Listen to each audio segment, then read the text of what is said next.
আজকে দেখাবো খুবই সুস্বাদু একটা থালি রেসিপি। তাই নমস্কার বন্ধুরা, ওয়েলকাম টু অপর্ণার কিচেন। প্রতিদিনের মতো নিয়ে চলে এলাম রেসিপি। আজ দেখাবো ডাটা আলু দিয়ে মাছের ঝোল। তার জন্য নিয়েছি এরকম রুই মাছ, জ্যান্ত রুই মাছ নিয়েছি। নেওয়ার পরে ডাটা আলু নিয়েছি, আর এদিকে ভেন্ডি আলু ভাজা করব। তো প্রথমে ডাটা আলু আর রুই মাছের ঝোলটা আমি দেখাবো। তো কড়াইয়ে তেল গরম বসিয়ে দিয়েছি। এদিকে মাছগুলো আমি নুন, হলুদ আর লঙ্কা গুঁড়ো মাখিয়ে ম্যারিনেট করে রেখেছিলাম। তো এরকম মাছের মাথা দিয়ে মাছের ঝোল খেতে কে কে ভালোবাসো কমেন্ট করে কিন্তু জানাবে।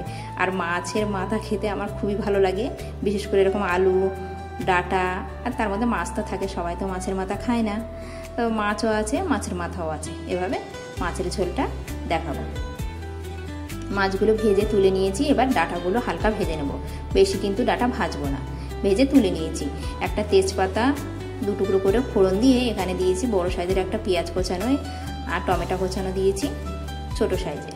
আর নিয়েছিলাম ওটা আদা জিরে বাটা। তো জ্যান্ত মাছ এই জন্য আমি রসুন দিইনি, আদা জিরে বাটা দিয়ে ঝোলটা করব।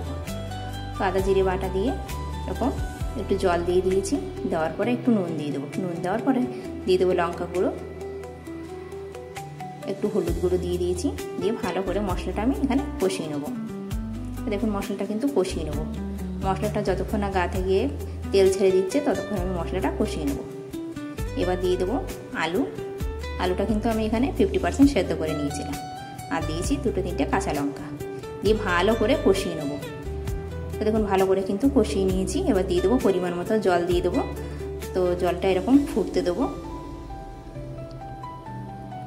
এরকম একটু চাপা দিয়ে দিয়েছিলাম, তো চাপাটা খুলে দেখুন এরকম ফুটে উঠেছে। এবার দিয়ে দেবো ভেজে রাখা মাছ আর ডাটা দিয়ে এরকম ভালো করে নাড়াচাড়া করে নিয়ে এরকম ভালো করে ফুটিয়ে নেব। তো রেডি হয়ে গেল সুস্বাদু মাছের ঝোল। তো একটু পাতলা পাতলা রাখবো, ঝোলটা কিন্তু এরকম পাতলা রাখবো আমি। তো রেডি হয়ে গেছে, এবার নামিয়ে নেবো। এবার দেখাবো ভেন্ডি আলু ভাজা।